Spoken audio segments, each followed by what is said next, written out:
Olá, pessoal. Bem-vindos a essa segunda videoaula sobre o tema orçamento e gasto público. Nessa aula de hoje, nós vamos tratar de um tema bastante importante, que são as classificações orçamentárias. A compreensão dessas classificações orçamentárias são fundamentais para que a gente possa compreender o orçamento público e saber como ele se organiza. Então, ele é um elemento fundamental de democratização do acesso à informação dos cidadãos em relação aos recursos públicos.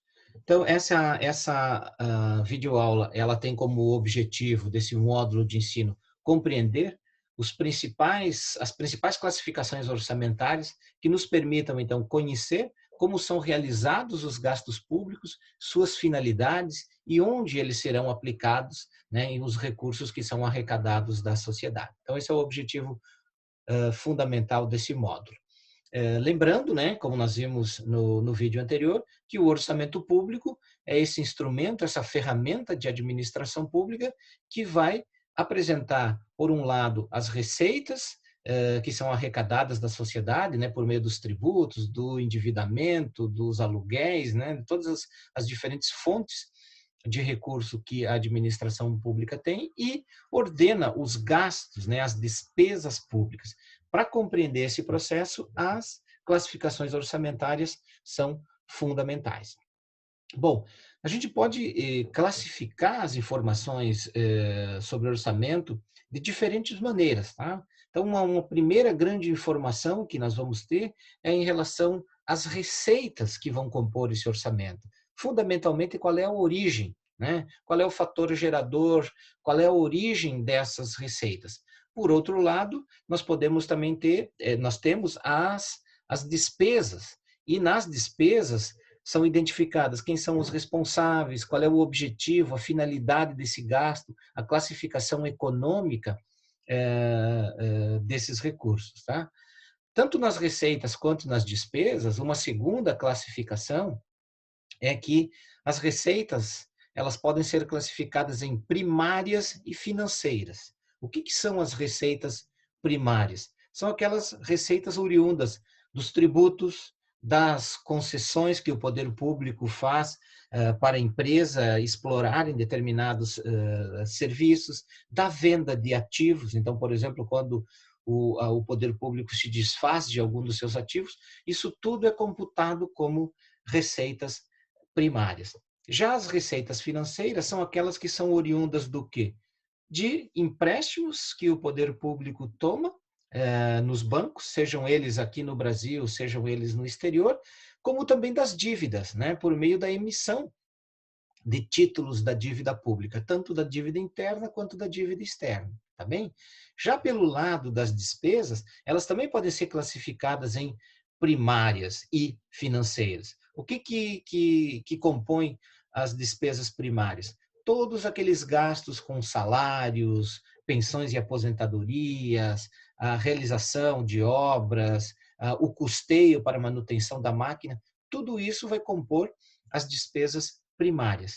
E as despesas financeiras são aqueles gastos que o poder público vai ter com a dívida, tanto o pagamento de juros dessa dívida, quanto a amortização, quanto as despesas com o principal dessa dívida. Tá? Por que essas classificações primárias e financeiras, tanto das receitas quanto das despesas, elas são importantes? Porque é a partir delas que vai se calcular aquilo que se chama de resultado fiscal, que é um importante parâmetro para análise também das contas públicas, né, do orçamento público, da capacidade fiscal de um Estado, de um poder público, e elas são fundamentais, essas informações sobre as despesas e receitas primárias e financeiras, porque é a partir dela que nós vamos calcular, né, tanto o resultado fiscal primário ou nominal, se ele vai ter superávit ou se ele vai ter déficit, tá? Duas palavras que a gente acaba escutando muito. Nós vamos nos ater nessa aula aqui, especialmente em relação às despesas. Por quê? Porque, tanto do ponto de vista da nossa atuação como gestores públicos, atuando nas administrações públicas, mas principalmente enquanto cidadãos, nós somos muito mais consumidores de orçamento público, tá? De informações sobre como se realizam os gastos públicos, quais são as despesas realizadas por esses orçamentos. Então, nós vamos nos debruçar mais sobre a classificação das despesas, porque elas são fundamentais ao nós pegarmos um orçamento e compreender no que esse orçamento foi gasto, se ele está atendendo aqueles objetivos e aquelas demandas que a sociedade apresenta, tá bem? Então, o que a gente vai ver nessa videoaula aqui é principalmente essa classificação das despesas. Bom, na classificação orçamentária das despesas, né, é importante a gente lembrar que as leis orçamentárias, elas são uma lei de um tipo especial, porque elas trazem ano a ano, né, vamos lembrar da aula anterior, que o orçamento ele é um orçamento anual, né, pelo princípio da anualidade, e a relação, nessa lei, ela traz uma relação de centenas e às vezes milhares de ações, e cada uma com a sua descrição, sua meta, o seu valor. E essas informações são oriundas a partir desse processo de classificação das despesas. Então, para planejar as ações, administrar a sua execução e fazer o controle dos gastos, é necessário dar a cada despesa um código identificador e classificá-la, né, conforme a sua finalidade, qual é a natureza desse gasto, o órgão responsável pela realização desse gasto. Nós vamos nos debruçar mais sobre o conceito de cada uma dessas classificações do que buscar entender o código, o número, quais são os identificadores, por que o programa eles são 4 dígitos, por que ele se divide em mais 4 dígitos na função e na subfunção. Isso tudo é um elemento técnico bastante importante, mas quem quiser se aprofundar e conhecer melhor isso, pode ler tanto o manual técnico do orçamento quanto outras das bibliografias que foram orientadas aqui. A ideia nessa videoaula é que vocês consigam ter uma visão espacial mais ampla do conjunto dessas informações que estão disponíveis e que são fundamentais para que a gente possa ler e entender um orçamento público. Bom, o marco legal dessa classificação das despesas, né, as principais normas em vigor sobre a classificação das despesas orçamentárias, evidente, vem da Constituição Federal de 88, né, sobretudo lá no artigo 165, que trata disso, né, trata do sistema de planejamento e orçamento, como nós vimos na videoaula passada. A Lei 4.320, lá de 1964, que ela é um marco na organização do orçamento por programas no Brasil, e tem uma influência muito grande sobre todo o processo orçamentário. A Portaria 42, de 1999, do Ministério do Planejamento, que ela vai definir funções e subfunções, que é uma das classificações centrais que a gente vai ver, e também a Portaria Interministerial 163, lá de 2001, que define elemento de despesa, os grupos de natureza de despesa, chamada GND, né, que são grupos de natureza de despesa, a modalidade de aplicação e a modalidade de despesa, que são informações importantes também para a gente compreender esses gastos todos. Então, vamos a ela, tá? Nós vamos passar rapidamente cada uma desses diferentes tipos de classificação.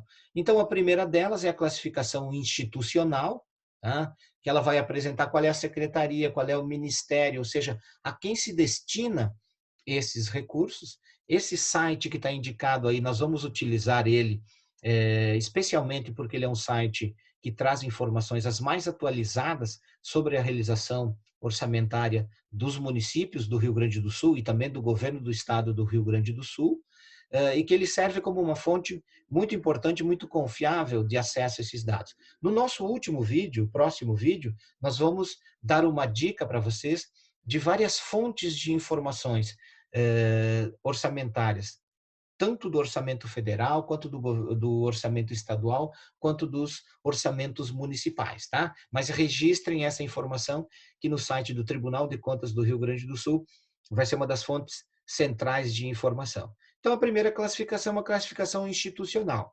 A segunda classificação é uma classificação funcional e por programa, ou seja, qual é a função e o programa que esses recursos vão ser alocados.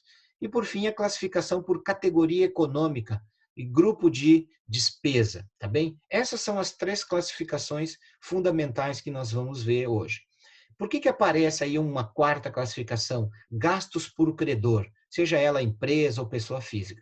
Porque essa é uma possibilidade que esse site do Tribunal de Contas do governo do estado do Rio Grande do Sul, ele permite que a gente chegue num grau de abertura das informações, que inclusive nós podemos chegar pelo gasto por credor, que é um detalhamento da natureza da despesa do que foi realizada, que nem todas as outras ferramentas elas chegam até esse nível de classificação. Tá?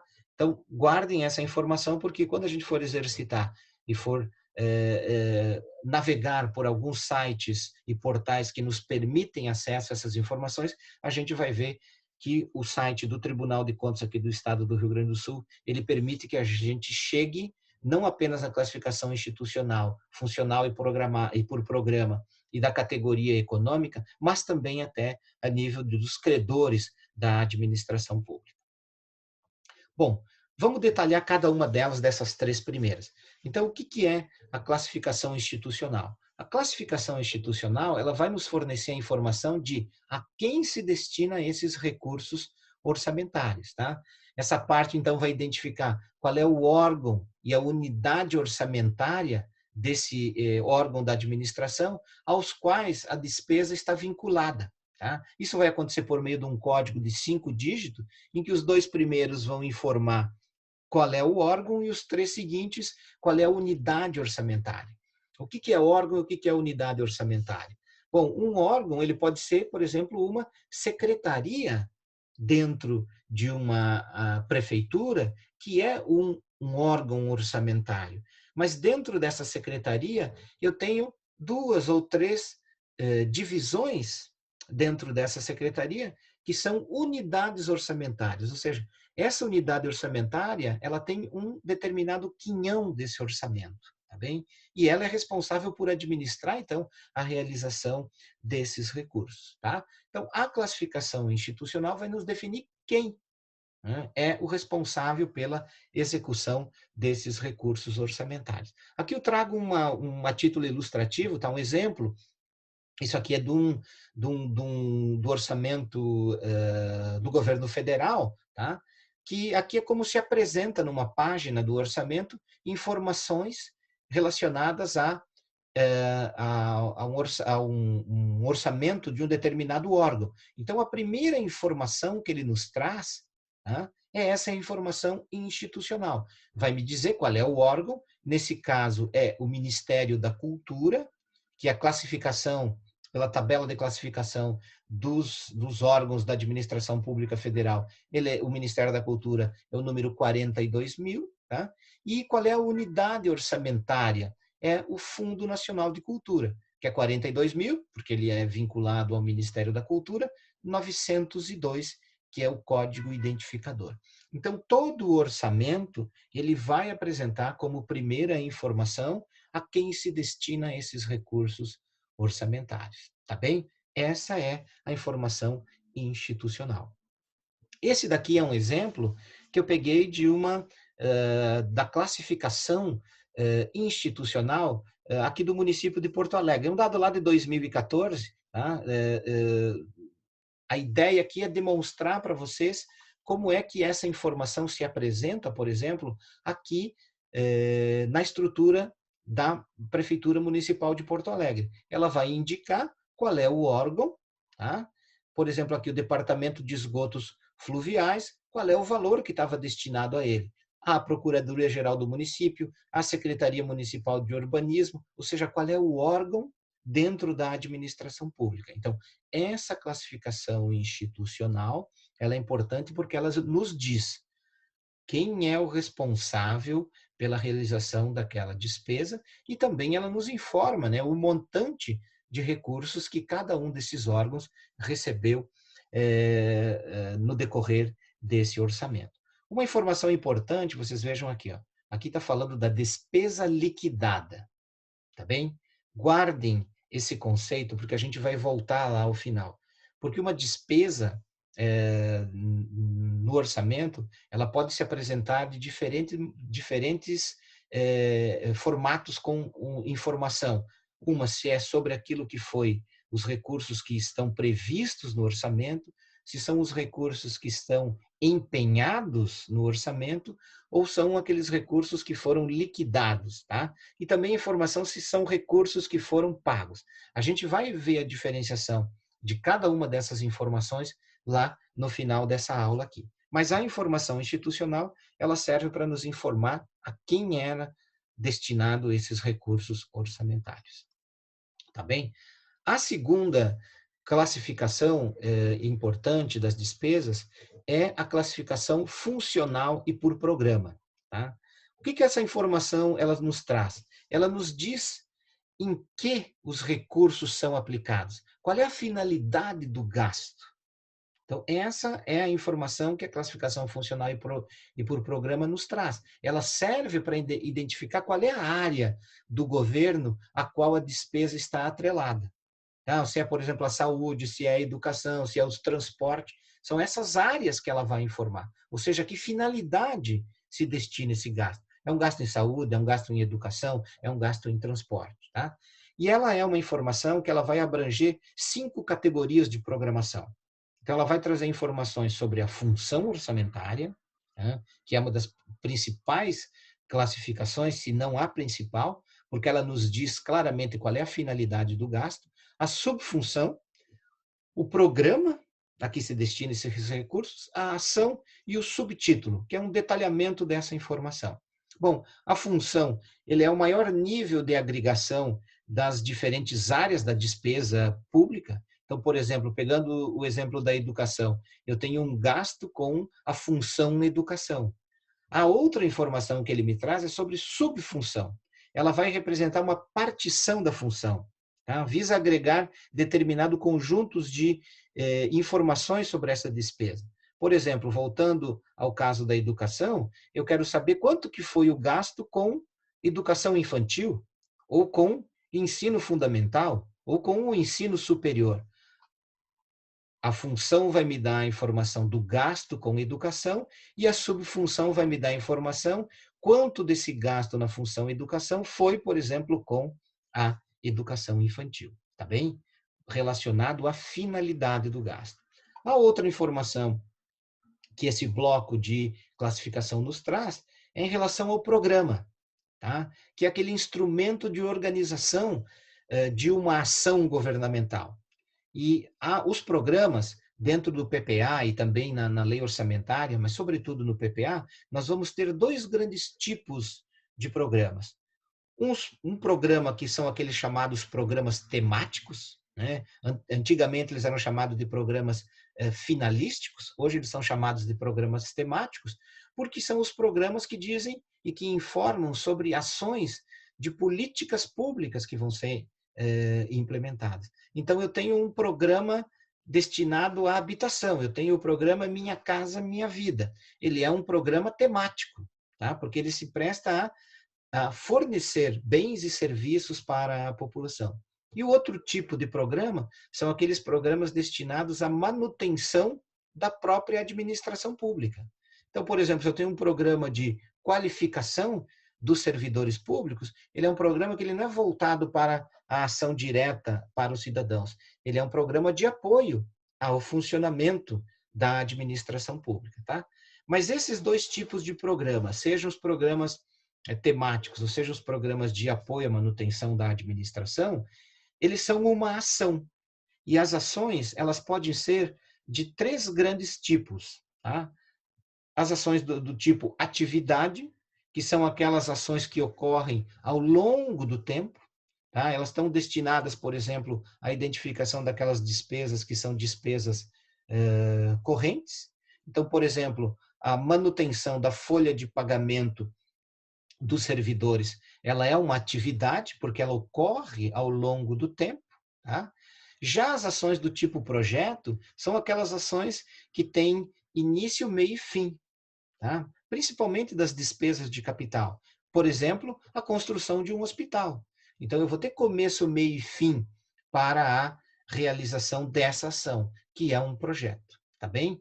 Então, esses dois tipos de ações, atividade e projeto, são o desdobramento das informações em relação aos programas. Eu falei para vocês porque, além de atividades e projetos, existem as chamadas operações especiais, que são aquelas ações que não são nem atividades nem projetos, que não podem ser classificadas nessas duas classificações, elas são operações especiais. Um exemplo disso é, por exemplo, o pagamento de inativos.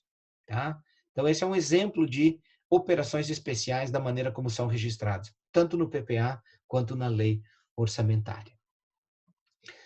Esse conjunto todo de informações funcionais e por programa vão constar de um bloco de informações, pegando aquele mesmo exemplo, em que ela vai trazer o quê? A informação programática. Nesse caso aqui do exemplo, nós estamos falando do programa 0167. Qual é esse programa? Era o programa Brasil Patrimônio Cultural. Tá? Então, a partir dessa informação programática, tá? E que vai me dar qual é a natureza, a finalidade das ações que vão ser desenvolvidas. Então, nesse caso aqui, é uma ação, a ação 2636, dentro desse programa 0167, que é preservação de bens culturais de natureza material. Tá? E as informações complementares, que esse programa de preservação de bens culturais de natureza material vai ser a preservação de bens culturais lá no estado da Bahia. Tá bem? Então, é esse conjunto, esse bloco de informações sobre a finalidade da ação e qual é o programa, ele é importantíssimo porque ele vai me caracterizar a finalidade desses gastos. Tá bem? Então, essa classificação ela permite a consolidação nacional dos gastos públicos. Tá? As funções e subfunções elas são definidas pela portaria 42 lá de 1999 do Ministério do Planejamento e elas valem essa classificação para todos os entes federados. Então, essa mesma classificação das funções, das subfunções, dos programas, da atividade, do projeto, né? É a mesma classificação da função e da subfunção utilizada por todos os entes. Por que que isso é necessário?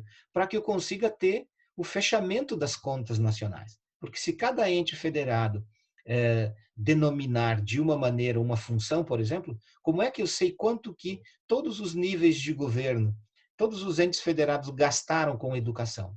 Se eu não tiver uma padronização dessas funções e subfunções, eu não consigo chegar nessa informação. Então, voltando ao exemplo da educação, a função ela vai me indicar, por exemplo, a finalidade do gasto com educação, a subfunção vai me dizer que dentro da educação esse gasto foi realizado com o ensino fundamental, dentro de um programa chamado Nenhuma Criança Sem Escola, e a atividade era manutenção da rede de educação fundamental dentro de um projeto denominado Construção da Escola X.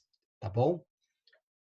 Existem 28 funções com as respectivas subfunções que valem para todos os entes da administração, tá bem? Isso permite, então, que se chegue à consolidação das contas nacionais. Eu vou passar rapidamente por essas funções todas para vocês terem uma ideia. Esse é um dado que está lá no Manual Técnico do Orçamento também, mas é importantíssimo, porque eles unificam quais são as finalidades dos gastos da administração em todos os seus níveis, tá? Porque as funções são as mesmas, 28 para todos os entes da administração pública e também as subfunções. Então, vocês vejam, por exemplo, na função legislativa, tem tanto a ação legislativa, que é os recursos que vão, por exemplo, numa prefeitura para a Câmara Municipal. Num governo do Estado, são os recursos que vão para a Assembleia Legislativa. Quanto também, na subfunção, os gastos com o controle externo, que são os recursos que vão para os tribunais de conta. Lembre que os tribunais de conta são um órgão, né, de assessoramento ao legislativo que fazem o papel do controle externo. Tá? Na administração, por exemplo, na função administração, que é 04, eu vou ter todas essas subfunções, né? A subfunção do planejamento e orçamento, administração geral, o controle externo da própria administração, normatização e fiscalização, tá? Então, todas essas funções, elas vão ter esse detalhamento das suas respectivas subfunções. Vamos pegar um outro aqui a título de exemplo. Então, por exemplo, na função saúde, nós temos essas 5 subfunções, né? O gasto com saúde ele pode ser na atenção básica, na assistência hospitalar e ambulatorial, tá? No suporte profilático e terapêutico, desculpem, aqui ficou junto, mas é uma outra subfunção, na vigilância sanitária, na vigilância epidemiológica, na alimentação e nutrição, que são todas subfunções da função saúde, tá bem? E na educação também. Então, na função educação eu tenho a subfunção ensino fundamental, ensino médio, profissional, superior, educação infantil, educação especial. Então, elas servem para que a gente possa fazer primeiro, para que se compreenda qual é a finalidade desse gasto e a gente consiga também fazer a consolidação das contas nacionais, tá bem? Todo mundo tem que seguir essas mesmas 28 funções e as suas respectivas subfunções. Vejam aqui que a função número 28 são os chamados encargos especiais, que envolve refinanciamento da dívida interna e externa, serviço da dívida interna e externa, aquelas transferências, né? Vamos lembrar que nós temos impostos que são arrecadados pelo governo federal, que depois eles são repassados aos entes subnacionais, ao estado e ao município. Então, por exemplo, o governo federal é responsável por arrecadar o IPI e o imposto de renda. E parte desses recursos da arrecadação do IPI e do imposto de renda volta para os estados e volta para os municípios. Para os municípios, isso volta por meio do FPM, do Fundo de Participação dos Municípios.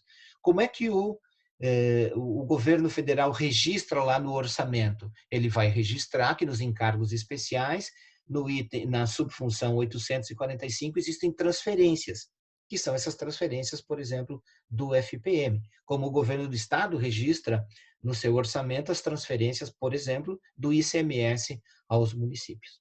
Tá bem?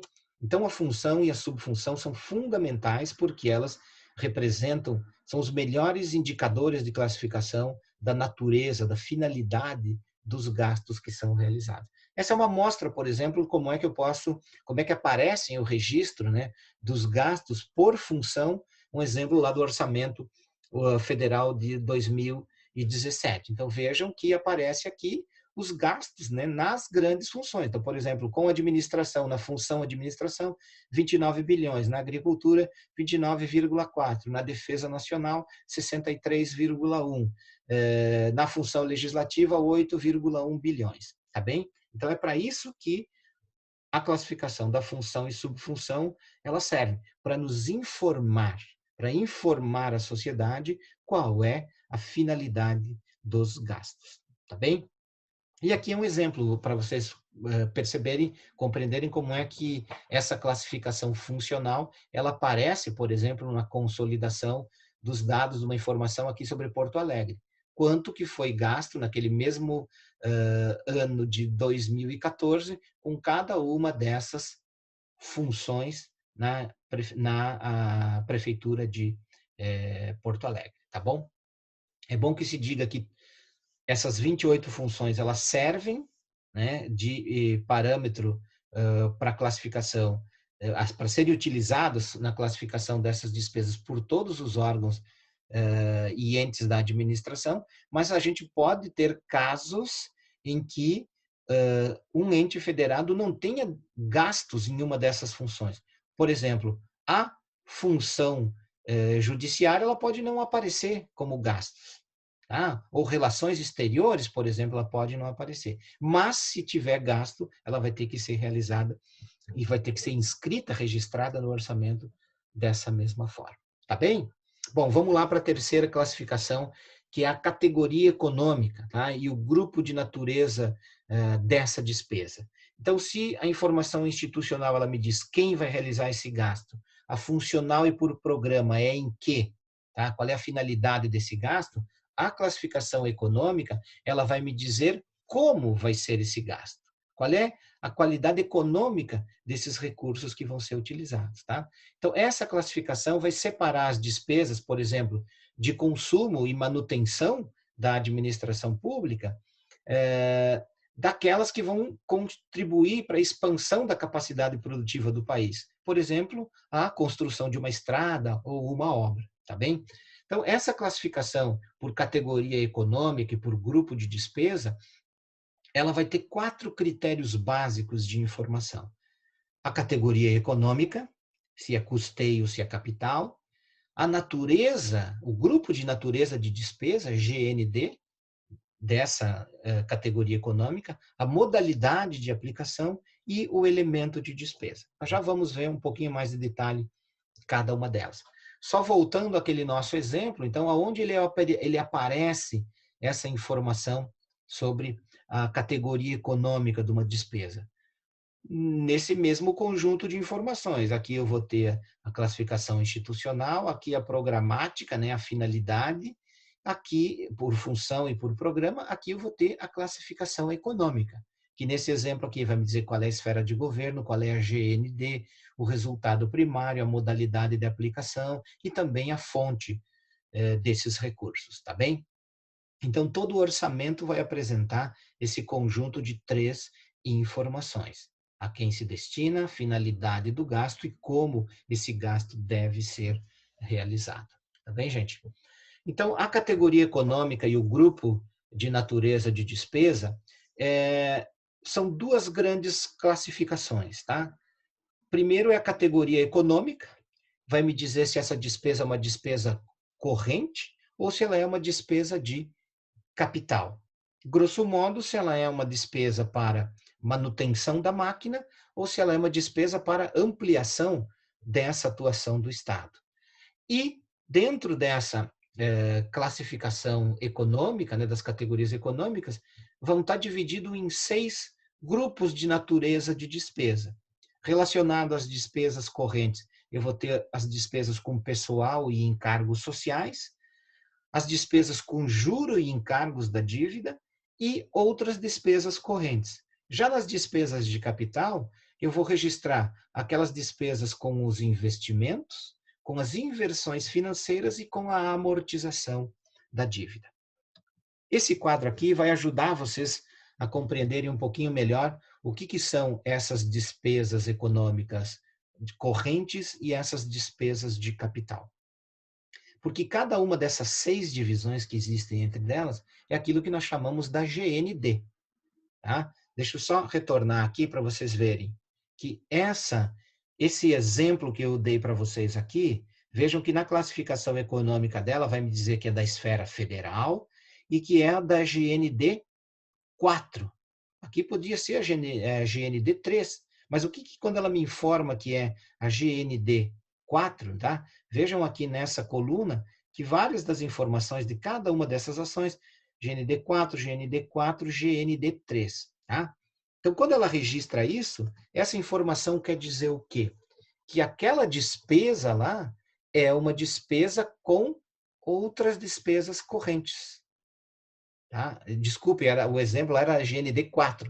Era um investimento, era uma despesa com o planejamento e a execução de obras. Tá? Então, a GND ela é importante porque ele é um detalhamento dessa despesa corrente. Né? E isso muitas vezes a gente não percebe.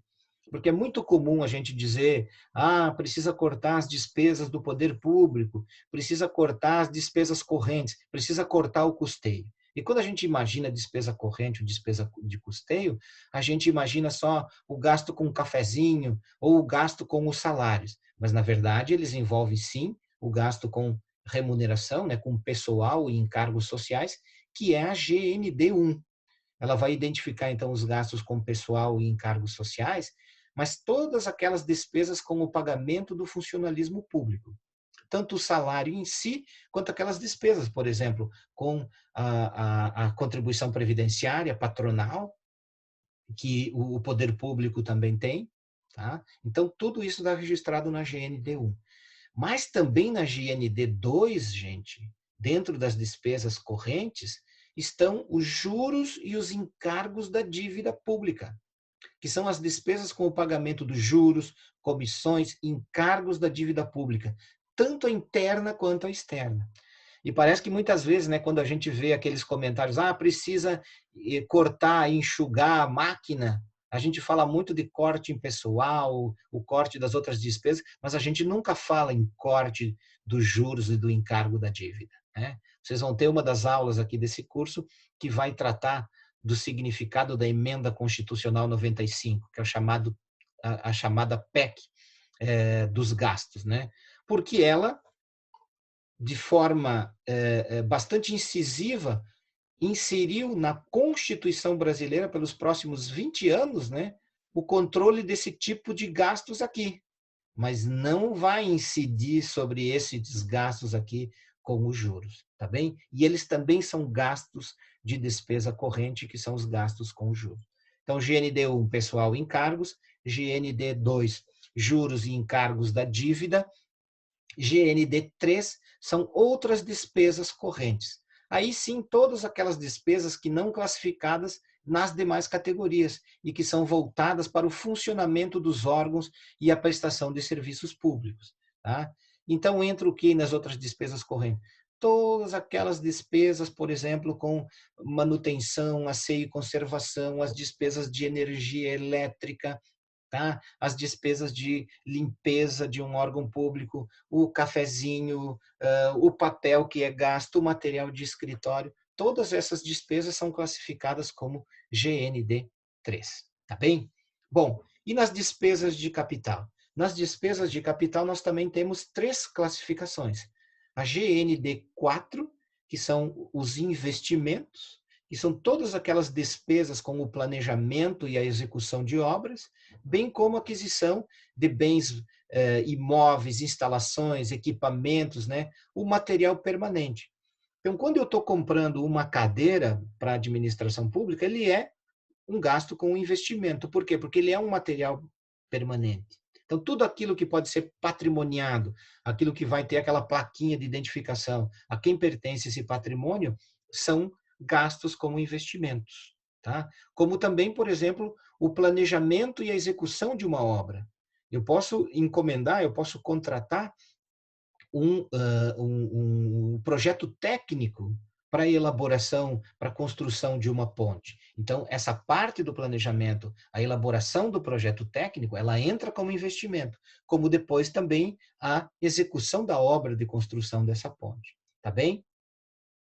Já a GND5, dentro das despesas de capital, ela se refere às inversões financeiras, que são o quê? São aquelas despesas com aquisição de imóveis e bens de capital já em utilização. Vejam que por isso que elas diferem do investimento, tá? Porque quando eu vou fazer a aquisição de um imóvel, um bem de capital, já em utilização. Então, por exemplo, se o governo já estava utilizando um determinado imóvel, alugando esse imóvel para que fosse, por exemplo, uma sede do INSS, se ele vai comprar esse imóvel, ele vai entrar como uma inversão financeira e não como um investimento, tá bem?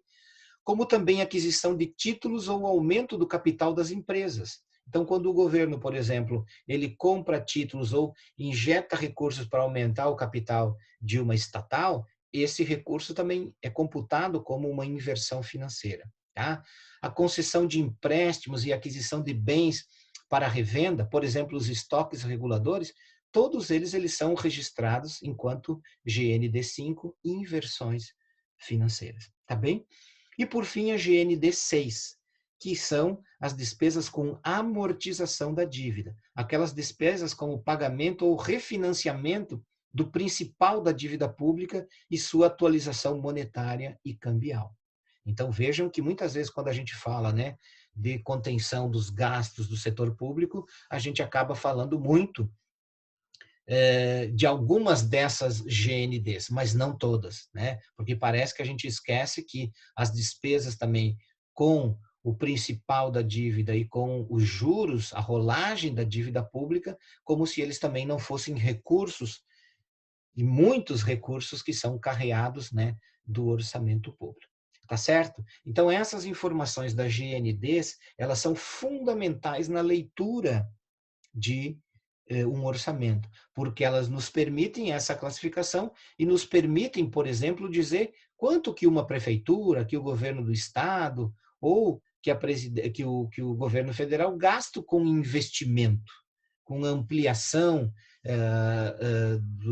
da infraestrutura que ele tem para a oferta de bens e serviços. Então, essa classificação da natureza de despesa, ela é importantíssima também para nós sabermos avaliar a qualidade de um orçamento. A quantidade, evidentemente, mas também a qualidade de um orçamento. Tá bem? Esse aqui, voltando ao exemplo aqui de Porto Alegre, é a forma como se registra, por exemplo, essas informações. Então, lá no ano de 2014, em despesas correntes, foi 2,88 bilhões de gastos com despesas correntes e 443 milhões com despesas de capital. Quanto gastou com pessoal e encargos sociais, com o juro e o encargo da dívida e com as outras despesas correntes, com o custeio. Os investimentos, as inversões financeiras, que não foram realizadas nenhuma despesa de inversão financeira naquele ano, e a amortização da dívida, tá bem? Essa é uma forma de como se apresentam esses recursos. Bom, a outra informação que esses dados, né, dessa classificação econômica elas nos traz é a modalidade de aplicação. Tá? Especialmente no orçamento federal e no orçamento estadual, essa é uma informação relevante, porque vai indicar quem que vai aplicar esses recursos, né? Se os recursos autorizados na lei orçamentária vão ser executados pelo próprio órgão, tá? Ou entidade, ou vai ser repassado. Por exemplo, o governo federal ele pode repassar recursos para que sejam executados pelos estados, pelo município, por organizações da sociedade civil, né, por alguma ONG. Então, a modalidade de aplicação ela informa qual é o grau de realização própria desses recursos ou se eles vão ser repassados para que outros executem. Tá? Também serve para evitar uma dupla contagem, por exemplo, no caso das transferências, né, entre unidades orçamentárias de uma mesma esfera de governo. Então, por exemplo, se eu tenho uma mesma... Se o Ministério da Educação, por exemplo, ele for repassar um recurso para a URGS, é importante que eles, porque todos estão dentro do sistema de educação, mas a URGS é uma autarquia dentro do sistema do MEC. Então, para não registrar duplamente o cômputo disso, a modalidade de aplicação ela me ajuda a compreender como que esses recursos vão ser realizados, tá? Quem que vai aplicar esses recursos. E a forma de classificação dela, tá? São 11 os critérios de classificação segundo a modalidade de aplicação, tá? Então, essa daí é a referência das modalidades de aplicação no orçamento federal, né? Que a modalidade de aplicação 20 são transferências à União. Então, por exemplo, se o Estado repassa recursos, transfere recursos à União, vai ser na modalidade 20, né? A modalidade 30 é transferências a estados e ao Distrito Federal. Então, por exemplo, os recursos do FPE, do Fundo de Participação dos Estados, vai vir por aqui. Transferências aos municípios. Se o governo federal vai repassar um recurso do seu orçamento para um determinado município executar, ou mesmo os recursos do FPM vão estar inscritos nessa modalidade de aplicação. E assim por diante, tá? Então, transferências a instituições privadas sem fins lucrativos, né? A instituições privadas com fins lucrativos, né? Quando eu faço uma concessão, por exemplo, e para a realização de uma obra, é aqui que vai ser registrado, tá bom? Vejam que aqui, né, 20, 30, 40, 50, 60, 70, tem o 71, que foi a classificação que se criou para a transferência para os consórcios públicos. Vamos lembrar que a lei dos consórcios é uma lei lá de 2005, então se criou esse novo código, a modalidade de aplicação 71, que é para identificar os recursos que são para os consórcios públicos, tá bem? Então, modalidade de aplicação, ela informa isso. A quem é que se destina a execução desse recurso orçamentário, tá bem? Bom, e o elemento de despesa, o que que ele é? Ele vai detalhar qual é o objeto do gasto, tá? Se, por exemplo, se é uma remuneração de pessoal, se são obrigações tributárias, se são benefícios assistenciais, tá? Ou auxílio financeiro a estudante, por exemplo, porque eu posso ter isso como escrito lá numa GND1, tá? Como um gasto de despesa corrente, mas o que é esse gasto de despesa corrente com o pessoal? Pode ser o pagamento de salário, mas pode ser, por exemplo, o pagamento de uma aposentadoria, de uma pensão, ou uma contratação de alguém por tempo determinado, tá? Então, o que vai me informar esse maior detalhamento desse gasto é esse elemento de despesa que vai me identificar. Muitas vezes isso é denominado como qual é a rubrica do gasto, tá bem? Então, a identificação do elemento de despesa não é explicitada na LOA. Essa informação aqui vocês não vão encontrar na LOA. Tá? Eles são definidos e podem ser conhecidos quando da execução da despesa, que é aí que eu preciso detalhar. Se eu falei lá que um gasto ia ser em determinada função, em determinada subfunção, o elemento de despesa é que vai me detalhar esse gasto que foi realizado, mas ele não aparece na LOA, tá bem? Então, aqui só para consolidar aquilo que nós falamos, é um outro formato de apresentação de um exemplo, né? Que nós vamos ter a informação institucional, que vai me dizer qual o órgão, a unidade orçamentária. Nós vamos ter a informação sobre a finalidade do gasto, que vai me informar qual é o programa e qual é a função, tá? Dentro dessa identificação do programa, ele vai me dizer também o programa, qual é a ação, qual é o subtítulo dela, que é um detalhamento dessa ação, né? Vamos lembrar que a ação pode ser um projeto, mas pode ser uma atividade continuada, tá? Vai me informar também a função, a subfunção, e depois as classificações complementares, que são essa classificação econômica, que vai me dizer qual é a esfera, qual é a GND. Então, por exemplo, essa GND aqui era 3, que era gastos com custeio, né? Com despesas correntes, tá bem? A modalidade de aplicação 50. Então, aquela classificação, ela serve para que a gente entenda e compreenda essa codificação aqui num orçamento. Tá bem, pessoal? Só para a gente encerrar esse vídeo, quando a luta toda por inserir uma informação no orçamento, ela é importantíssima, mas ela não garante que aquela determinada despesa seja realizada.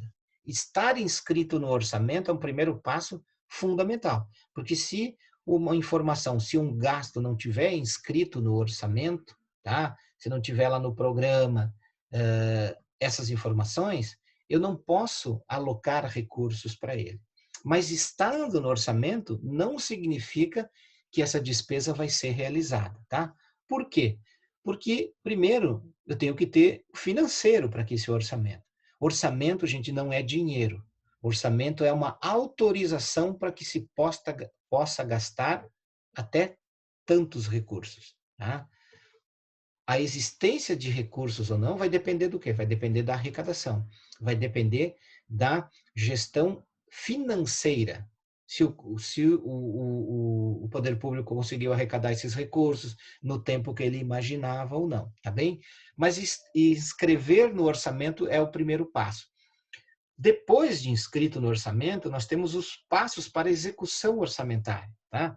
Depois de aprovadas as programações de trabalho e suas respectivas dotações orçamentárias, inicia-se aquela fase de execução orçamentária, que deve observar 3 grandes passos. O primeiro passo é o quê? A definição do cronograma de desembolso e a programação financeira dos órgãos. Porque vamos lá, quando eu sou de uma determinada secretaria, eu sou da Secretaria de Transportes aqui do município, eu aprovei lá no orçamento R$ 1 milhão para ações, né, no programa de obras dessa secretaria, tá? Então, o montante de recursos do orçamento é R$ 1 milhão. Mas como é que esses recursos vão ser desembolsados? Eles vão ser desembolsados em 2 liberações orçamentárias no decorrer do ano, ou em 3, ou em 4, ou a cada mês um determinado quinhão desse montante de orçamento? Então, o primeiro passo que um governante tem, que o executivo tem, é a partir da promulgação, desculpe, a partir da aprovação do orçamento e da sanção dele, o executivo tem 2 meses para apresentar esse detalhamento do cronograma de desembolso. Pegando aquele nosso exemplo, então, esse R$ 1 milhão, ele vai ser, no mês 3, vai se desembolsar 50% disso, no mês 6, vai se desembolsar mais 20%, e lá no mês 11 vai se desembolsar os outros 30% desse montante, tá bem? Então, essa programação de desembolso, ela é fundamental para que os órgãos, né, que vão receber esses recursos, eles se planejem e se organizem como é que vai ser essa execução orçamentária. Tá? Então, o governo tem esses 2 meses para apresentar esse decreto de programação orçamentária. Como também depois ele tem que fazer essa atualização a cada mês, a cada 2 meses, para ver como está a execução do orçamento. Porque se eu tenho problemas de execução de orçamento, eu tenho que deslocar esses recursos para outras rubricas, tá? Ou para outras ações e programas. Mas o primeiro passo, então, é fazer essa programação. O segundo passo é o cumprimento das exigências, por exemplo, da licitação, tá? Da Lei 8666, que é a lei lá de 93, que regula os processos licitatórios, das compras e aquisições da administração pública. Então, eu tenho que ter, por exemplo, a realização desse processo de licitação para que eu possa cumprir o terceiro passo dessa realização da despesa pública, que é o quê? Aqueles 3 passos: o empenho, a liquidação e o pagamento dessa despesa, tá bem? Essas 3 etapas da realização da despesa, o que é o empenho? Tá? O empenho é uma reserva do numerário, uma operação matemática de caráter, uma operação financeira de caráter contábil, voltando ao exemplo lá, eu tenho no orçamento R$ 1 milhão para essa secretaria. Foi autorizado no mês 3 50% disso. Então, significa que ela tem 500 mil reais a partir do mês 3 para executar as suas ações. Então, a execução dessas ações, depois de ter feito o processo licitatório, por exemplo, das aquisições, das compras que vai fazer, ela tem que empenhar, tá? Ela tem que emitir uma nota de empenho, que é uma reserva daquele montante orçamentário para determinada ação. Então, daqueles 500 mil que eu tenho, eu vou emitir uma nota de empenho de 200 mil reais, que é uma reserva daquele montante orçamentário para determinada ação, que é, por exemplo, o pagamento de um projeto técnico que foi feito de uma obra. Tá bem? Então, esse passo ele não constitui uma obrigação, nenhum um compromisso de pagamento, eu fazer o empenho. Tá? A finalidade é evitar que a administração pública ultrapasse as dotações orçamentárias disponíveis. Tá bem?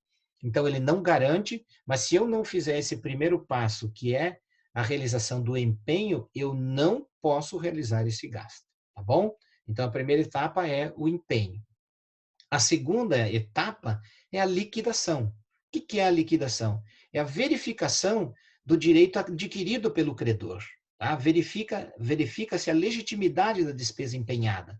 Então, se, por exemplo, voltando ao nosso exemplo anterior, era o empenho para o pagamento de um projeto técnico de uma obra, a liquidação significa que aquele escritório de engenharia que foi contratado para fazer o projeto técnico, ele vai entregar esse projeto técnico.